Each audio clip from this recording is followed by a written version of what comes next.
Good morning students. आज हम poem 3 जो प्रहेलिकाः दिया गया है वो हम करने जा रहे हैं। प्रहेलिकाः का मतलब क्या होता है, प्रहेलिका क्या चीज़ है। तो जैसे आप इंग्लिश में जिसको पजल्स बोलते हो, रीडल्स बोलते हो, उसे संस्कृत के अंदर प्रहेलिका ऐसे बोला जाता है। तो यहाँ पे हमें प्रहेलिका में हमें अलग अलग रीडल दिए, हमें उसके नाम जो है, उसके जो आंसर है वो हमें आइडेंटिफाई करना है। तो सबसे पहले देखिए हमें क्लू क्या क्या दिया गया है। तो आप सबके पास टेक्स्ट बुक है, फिर भी यहाँ पे स्क्रीन भी डिस्प्ले हो रहा है, तो आप देख सकते हो जो फर्स्ट वन है, जो पहला वर्स है उसमें क्या दिया गया है। मैंने जैसे पहले भी बोला था कि जो हार्ड मीनिंग्स है, जो न्यू मीनिंग्स है, that I will send you PDF, और जो दूसरे जो मीनिंग्स हैं वो तो ऑलरेडी टेक्स्ट बुक की ग्लोसरी में दिया हुआ है, जो ग्लोसरी आपको नोटबुक में भी कॉपी करनी है।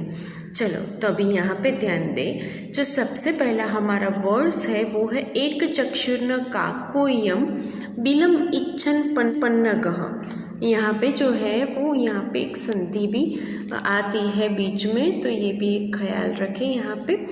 उसके बाद दिया है क्षीयते वर्धते चैव न समुद्रो न चंद्रमा। बहुत ही अच्छा सा क्लू दिया गया है, सोचने पे आप मजबूर हो जाओगे कैसे। तो एक चक्षु न अहम काकः, यानी कि एक आँख है लेकिन काकः नहीं है। काकः यानी क्रो।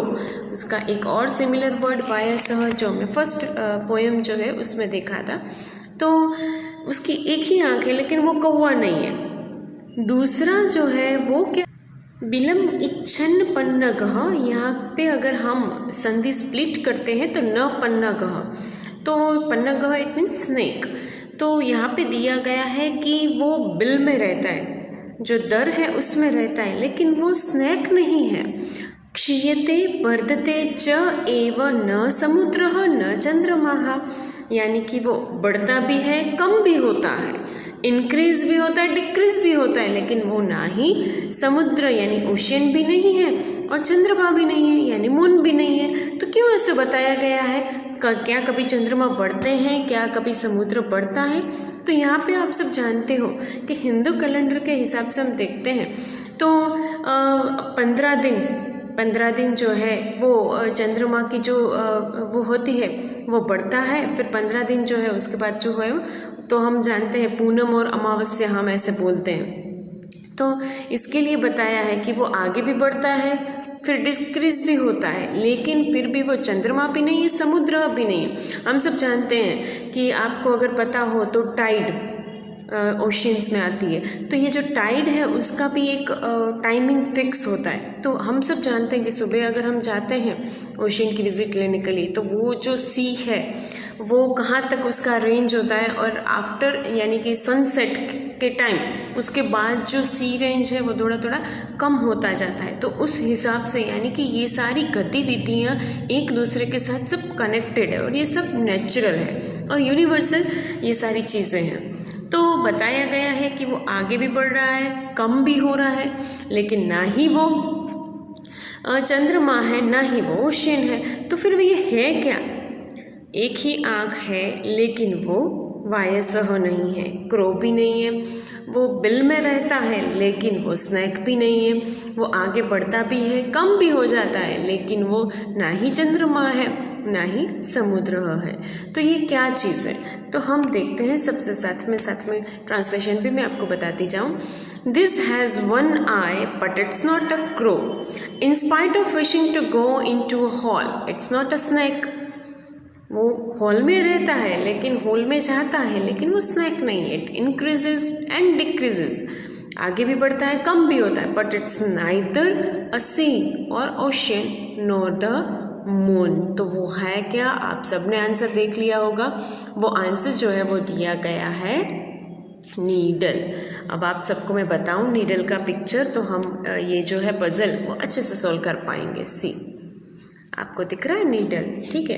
अभी देखते जाएं हम क्या क्या क्लू हमें दिए गए थे। तो सबसे पहले हमें दिया गया था कि उसको एक आँख है, तो हम देख सकते हो आप लोग भी कि आई जो है आँख है, इसका मतलब क्या हुआ? यहाँ पे जो दिखाया है ना होल, तो उसकी एक आँख है, हम ऐसे भी बोल सकते हैं, ठीक है।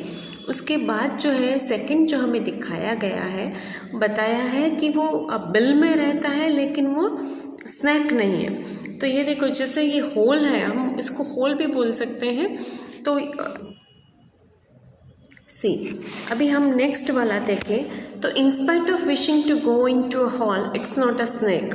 तो देखो आप देख सकते हो दिया गया है, ठीक है।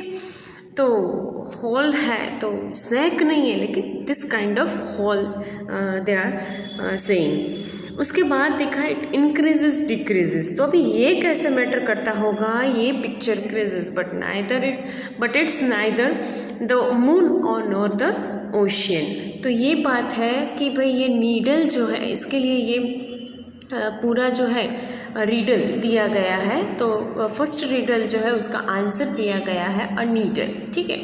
Come to the next one, second हम देखें तो क्या है, चतुर्मुखो न च ब्रह्मा वृषारूढ़ो न शंकरः निर्जीवी च निराहारी अज्रसम धान्य भक्षणम। क्या होगा, पता नहीं कैसे कैसे संस्कृत वर्ड्स यहाँ पे दिए गए हैं, हमें तो कुछ पता ही नहीं चल रहा है। हो सकता है ज़्यादातर आप लोग जो है संस्कृत वर्ड को देख के ही घबरा जाते हो, ठीक है। बहुत ही ईजी है। देखो, चतुर्मुखो न च ब्रह्मा, वो उसके having 4 faced but it's not Brahma, Lord Brahma. हम सब जानते हैं कि उनके 4 फेस हैं, तो वो ब्रह्मा नहीं है, लेकिन उसके 4 फेस तो है ही। वृषारूढ़ो न शंकरः, वो बुलके पर सवार होता है लेकिन वो लॉर्ड शिवा नहीं है। निर्जीवी च निराहारी अज्रसम धान्य भक्षणम, निर्जीव है, वो नॉन लिविंग है। और दूसरा दिया गया है कि निराहारी है, यानी वो कुछ खाता नहीं है। बट अज्रसम धान्य भक्षणम, अज्रसम धान्य भक्षणम यानी कि वो कंटिन्यूअसली रेगुलरली वो जो ग्रेन्स है वो कंज्यूम करता है। तो कुछ समझ में ही नहीं आ रहा है कि क्लू में क्या हो सकता है। He has 4 faces but not Lord Brahma, Brahma भी नहीं है। He sits on a ball but it's not a Lord Shiva, तो शिवा भी नहीं है। नॉन लिविंग है, फिर भी नॉन लिविंग है, खाता कुछ भी नहीं है, लेकिन फिर भी स्टिल रेगुलरली कंज्यूम्स ग्रेन्स, फिर भी वो ग्रेन्स जो है वो कंज्यूम करता है। तो आंसर जैसे आप सबने देख लिया, तो आंसर एक फ्लोर मिल भी है, लेकिन दूसरा आंसर जिसको हम प्लाव बोलते हैं वो भी है, जिसको हिंदी में हम हल बोलते हैं। तो प्लाव भी उसका आंसर हो सकता है। तो अगर आप वो भी लिखते हो तो रॉन्ग नहीं होगा। तो यहाँ पे दिया है फ्लोर मिल, तो अभी हम फ्लोर मिल का भी पिक्चर देखें, साथ में क्लू भी देखते जाए तो हमें पता चलेगा कि क्या डिफरेंस इसमें आ रहा है। तो देखो, हैज़ 4 फेसेस, तो जैसे मैं आपको दिखाऊँ, देखो, तो अभी हम इसको क्लू के साथ देखें तो कैसे होगा। हैविंग 4 फेस, अभी देखना 4 फेस, तो हम मेंशन करते हैं 4 फेस कैसे होता है। देखो, एक ये face, second, third and this one 4, ठीक है। Having 4 face. उसके बाद हम देखें तो हमें बताया है कि सिट ऑन अ बुल। देखो, मैंने जैसे पहले ही बोला आपको कि ये 2 आंसर्स इसमें आ रहे हैं। फ्लोर मिल भी हो सकता है और दूसरा अगर हम देखें तो प्लाव भी हो सकता है। तो प्लाव जो है, जब फार्मर्स जा रहे हैं लेके, तो वो जो है वो ये बुल कार्ट जो है उसमें वो रखते हैं। तो इसके लिए कभी कभार बुल के पर भी वो अटैच होता है, तो उसके साथ ही वो जो फार्मर्स है उसको वो यूज़ करते हैं पूरा। तो इसके लिए यहाँ पे दिया है he sits on a bull, ठीक है। उसके बाद दिया है नॉन लिविंग है, ऑब्वियसली है, वो खाता कुछ नहीं है, फ्लोर मिल भी कुछ नहीं खाता है क्योंकि ये नॉन लिविंग चीज़ है। बट कंटिन्यूअसली कंज्यूम्स ग्रेन, लेकिन फिर भी इसके अंदर ग्रेन डालो तो वो कंज्यूम करता है, उसको वो वर्क करता है। ऐसे ही हल में भी है, हल भी खाता कुछ नहीं है, लेकिन उसको हम जब यूज़ करते हैं तो किसके लिए यूज़ करते हैं, उसके अंदर ग्रेन डाल सकते हैं। जो भी ज़मीन जो है उसके अंदर हम जो भी हमें क्रॉप डेवलप करना है उसके लिए हम हल का यूज़ करते हैं। तो इसकी वजह से इसका जो आंसर है वो आ रहा है फ्लोर मिल, और you can write a plough. तो ये हुआ हमारा second riddle. Come to the third one. Third दिया गया है हमें, अपदो दुर्गामी च साक्षरो न च पंडितः अमुखः स्फुट वक्ता च यो जानाति स पंडितः। ये जो वर्ड्स है वो जो जानेगा उसका जो उसको आंसर आ जाएगा वो पंडित हो जाएगा, पंडित यानी स्कॉलर हो जाएगा। चलो अभी हम इसका ट्रांसलेशन के साथ साथ देखते जाएं। अपदो the one who has no feet, उसके पास पैर नहीं है फिर भी दूरगामी, दूरगामी यानी लॉन्ग डिस्टेंस तक वो जा सकता है। उसके बाद आप देखो च साक्षरो न च पंडितः, वो लिटरेट है, वो साक्षर है, उसको आता है पढ़ना लिखना, लेकिन वो पंडित नहीं है यानी वो स्कॉलर नहीं है।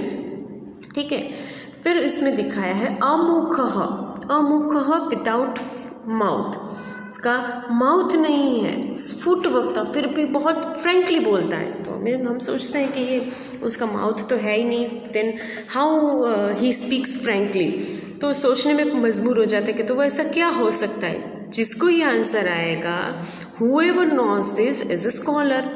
तो आप लोगों ने देखा जैसे यहाँ पे आंसर दिया गया है अ रिटन लेटर, यानी कि जो भी पत्र जो है, लिखा हुआ जो पत्र है वो कैसे, तो पत्र जो है उसके पैर नहीं है हम सब जानते हैं, फिर भी लॉन्ग डिस्टेंस तक वो पहुँच जाता है क्योंकि उसको पोस्ट किया जाता है। ठीक है, उसके बाद दूसरा जो है कि वो लिटरेट है, हाँ पढ़ा लिखा ही है, ऑब्वियसली है पढ़ा लिखा है, लेकिन वो पंडित नहीं है क्योंकि उसके अंदर कुछ लिखा हुआ है, लेकिन वो पंडित नहीं है। Same way he is no mark but still speaks frankly, obviously है उसका माउथ तो है नहीं, लेकिन जो पत्र जो है वो नॉन लिविंग जो चीज़ है, वो उसके पैर नहीं, उसकी मुंह नहीं है, फिर भी वो जो बोल रहा है वो जो भी है वो स्पष्ट बोल रहा है, यानी कि उसमें जो भी लिखा है वो अच्छे से समझ में आ रहा है। तो whoever knows this is a scholar, जिसको भी ये आंसर आता है वो स्कॉलर है। तो यहाँ पे दिखाया गया है रिटन लेटर। तो ये हमारे 3 वर्सेस जो आज हम है अपने लेक्चर में 3 वर्सेस कर रहे हैं, और सारी PDF यानी कि एक साथ सारे मीनिंग्स जो है वो मैम सेंड करेगी, तो उस हिसाब से आप जो है ये ट्रांसलेशन और मीनिंग्स दूसरी जो एक्सरसाइज है वो जब मैम भेजेगी आपको तब आप नोटबुक में कॉपी कर लेना। Okay, have a good day, thank you.